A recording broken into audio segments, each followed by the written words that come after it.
All right. Hey, everyone. Welcome back for another deep dive here on the show. Today, we're going to be talking about something that I think a lot of people take for granted. I mean, who doesn't love a fresh strawberry, right? Yeah. But, I was thinking about it, and it's kind of funny. What do you call a sad strawberry? I don't know what.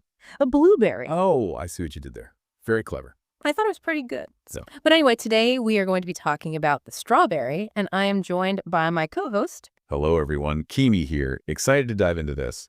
And we have some pretty interesting stuff to cover today, from botanical descriptions to some really surprising production statistics. Yeah. Stuff that makes you look at the strawberry in a totally new light. Yeah, exactly.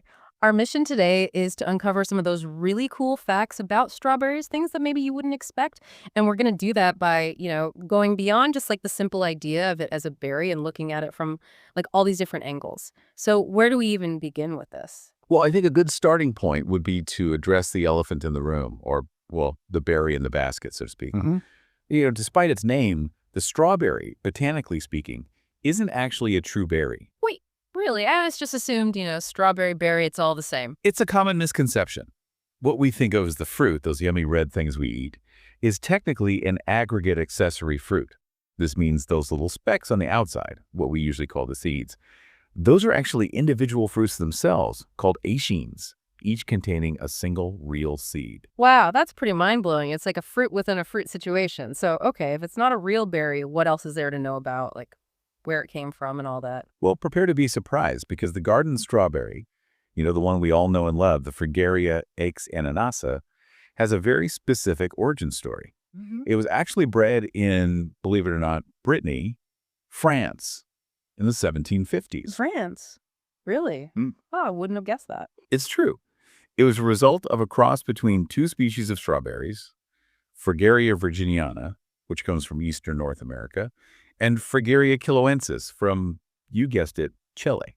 So we've got this like transatlantic love affair happening with the strawberry. That's pretty cool. But how did the Chilean strawberry even get to France in the first place? Well, that's where things get even more interesting.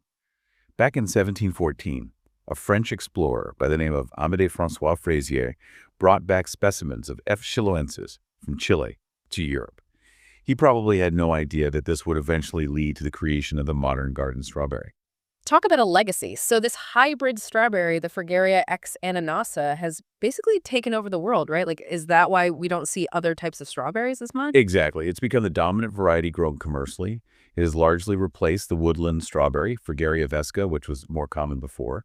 I mean, it makes sense when you consider how widely adaptable and, let's face it, delicious this hybrid is. And speaking of widespread, just how much of this strawberry are we talking about globally? The numbers are actually pretty staggering. In 2023, worldwide production of strawberries surpassed 10 million tons. That's a lot of strawberries. 10 million tons. That's hard to even imagine. Where is all of this coming from? Is it like every country producing a little bit, or are there some major players? Well, while strawberries are grown in many parts of the world, there's one country that stands out as a real strawberry powerhouse: China. China, huh? Interesting. Yep. They were the leading producer in 2023, accounting for a whopping 40% of the total global production. Their agricultural capacity is truly impressive. I guess it's no surprise that strawberries are so popular. I mean, they smell amazing, they're so bright and colorful, and who doesn't love that juicy sweetness? You're absolutely right. And it's that very appeal that has led to the widespread use of artificial strawberry flavorings and aromas in so many commercially produced foods. It seems like everything these days comes in a strawberry flavor. It makes you wonder how many of those so-called strawberry-flavored things actually contain real strawberries. Right. It's food for thought, isn't it? It really is. And speaking of food for thought, we've actually got some visuals for our listeners today as well. We've got pictures of 2 garden strawberries grown in Spain, one whole and one cut in half. It's always cool to see what we're talking about up close. Absolutely. It brings the whole discussion to life. So let's recap some of the key takeaways for our listeners today.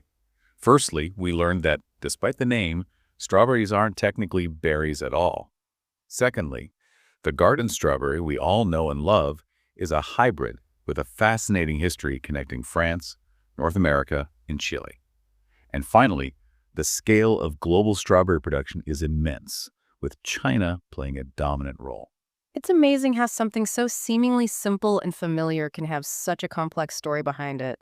It makes me want to learn more about the origins of other everyday foods we take for granted. That's a great point. And it leads us to a final thought for our listeners to ponder. Considering the unexpected journey and botanical classification of the strawberry, what other seemingly ordinary foods might have similarly surprising origins or hidden complexities? That's a great question to think about.